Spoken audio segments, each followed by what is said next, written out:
sa inyo. Ay. May nabebenta na po dyan.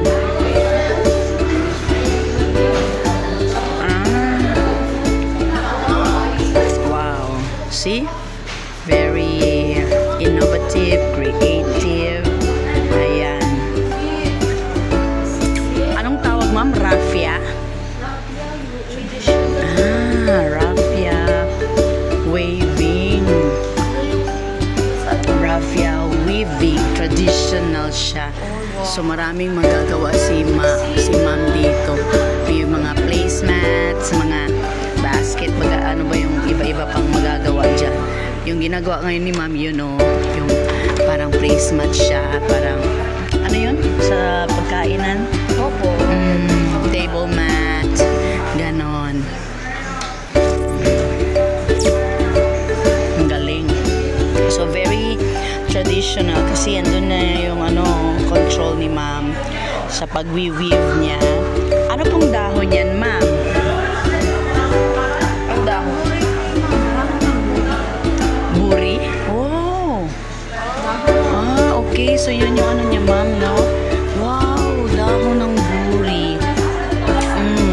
So, yun yung natin. So, traditional. Ito yung sinasabi dyan ng raffia. Buri tree. Oh, marami silang ganun dito. Yung nadadaanan natin. Parang siyang anahaw. No?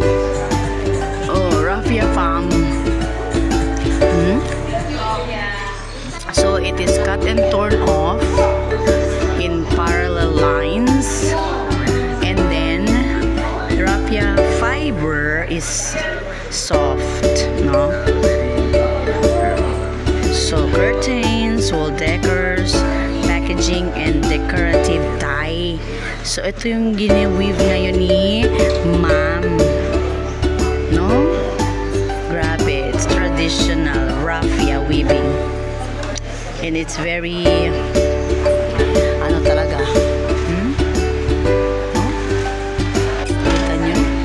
And then, out of this, meron na tayong mga decorative na mga like placemat. Oh, ang ganda. Very solid. Wow. So, this is how the process is. Ayan. Oh, diba? Wow.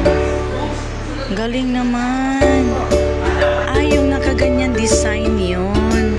Kung anong gusto mong design. And then, eto na yung parang nagdi-divide sa kanila. So, yun na yung nasa gitna, yung dark. Ang ganda.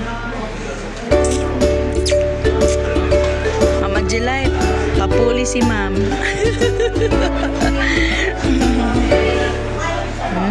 Ang dami na ginawa ni ma'am.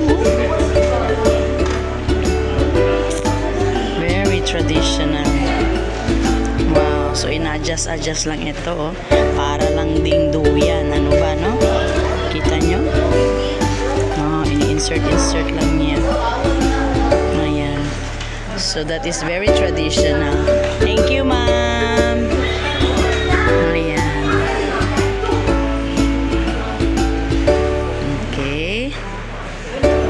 Shout out to my new friend, Davin from Manila. Shout out to you, Davin.